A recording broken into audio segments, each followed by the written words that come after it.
Hello, Peoples of Earth. This is Intense Game Player with his first review. Now, it's also my first video overall, so don't send me hate messages about how bad it is. I already know. I'll try and make it work, but if it doesn't, I'm sorry. So I'm hoping as you read in the title, this review is about the PSP game Metal Gear Solid PeaceWalker. I decided to review this because it's getting a lot of praise from gaming sites like IGN, getting 9.0. I even saw 9.8 on one site. So I wanted to show, does this game live up to those points from a gamer's point of view? You'll hopefully find out in this video. So I might as well boot up my PSP and we can see. Well, as you've noticed probably, I have the PSP Go. Now I'm guessing I'll probably get lots of messages about, oh, the PSP Go is a horrible system. I really don't see why. When I bought it, it was on sale and it came with $80 in free games. And it turned out it was going to be a better deal than the normal PSP, so I took it. So we'll just hop into the game. Hopefully my camera will focus. There we go. I have a pretty good selection of games. I don't know if you can tell which games these are. But if you see one you recognize and you'd like me to review, well, just give me a comment and I'll see what I can do. Metal Gear Solid PeaceWalker was one of my second game I bought at the $80 in games. I didn't buy really; they just got assigned to me. But this is the second game I actually bought, and I'm pretty happy about it. So a little bit in storyline, I can't tell you too much because this is the first Metal Gear Solid I've ever played. Well, I have another one now, but so I don't know when this is in the saga. It's got a pretty compelling storyline. That's what I can tell you. And I can tell the whole Metal Gear Solid saga probably has a pretty great storyline. I felt compelled to, it felt like a book almost. Like that interesting. And you don't usually get that from a game. And when you do, it's pretty special. So, it was impressive. I'm sorry my hand's a little bit shaky at the moment. I'll try and say it. I'm hoping my camera will focus better. It's not the best, but, it'll do. So, when you start off, you're here at Mother Base. This is your center of operations. You have different sections. Like, here's my staff section, where I can assign people to the combat unit, R&D team, mess hall team, medical team, and intel team. Now, they all have their special jobs, but every one of them helps me in all my missions in some way, or organizing my base. This really adds a strategic value to the game, choosing which guys should go where, depending, because they can have close stats, and it adds some fun to the game, like a base management game. R&D, I can research and develop new weapons and items to help me on my mission. Sorry, guys. You can, later in the game, you get the option to develop your own Metal Gear, which adds some mech building to the game, which is pretty fun.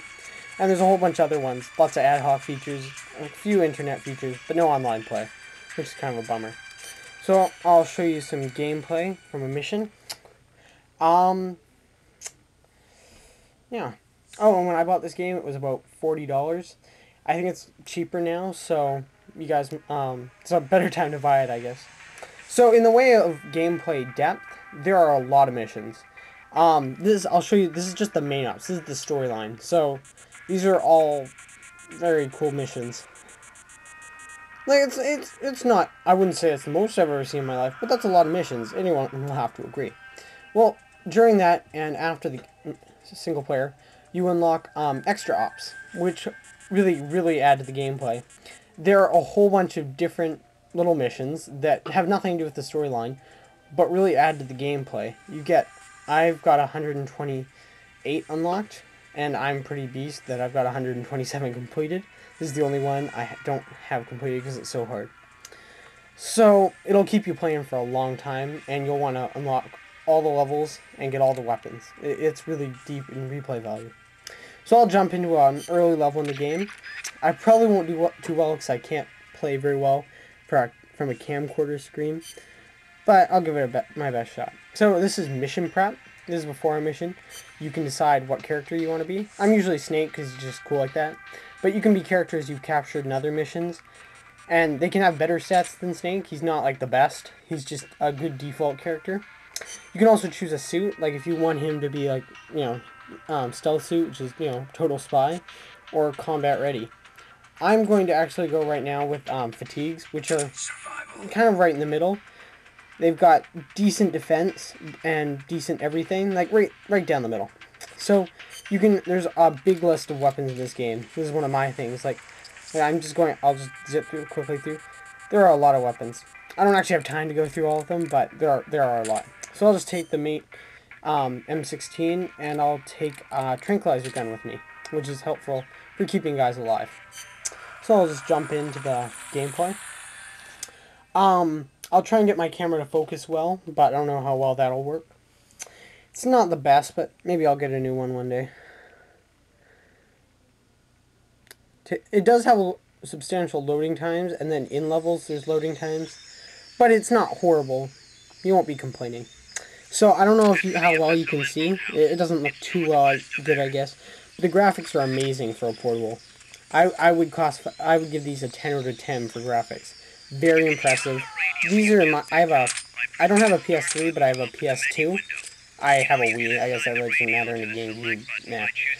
But this has some of the best graphics I've ever seen on any of my systems. And then on a portable, definitely. This is probably the best graphics I've ever seen on a portable. So definitely a 10 out of 10.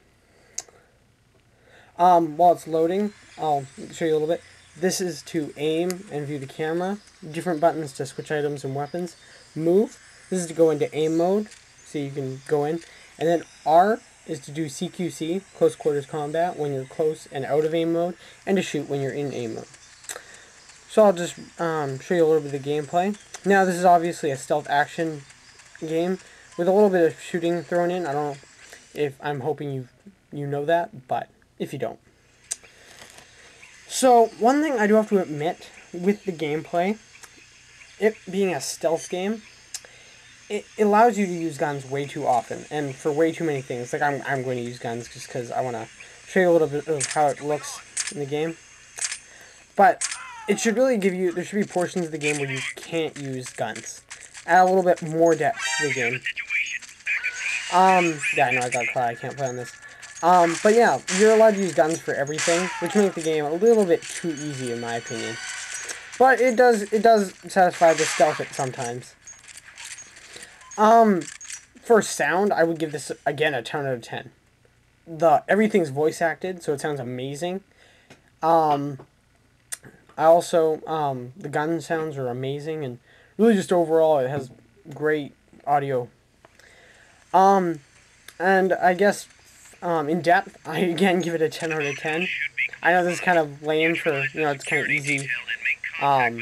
easy reviewing, but I seriously think it gets a 10 out of 10. So, and then finally in gameplay, I would give this thing a 9 out of 10. With not enough points where it makes you use stealth, it's kind of lacking in total stealth game, but it's definitely good. But yeah, I would definitely recommend this game to anyone with a PSP, and especially any shooter fan or Metal Gear Solid fan. So, well, I'll see you guys later, and do better than me at this game. See you guys. Bye.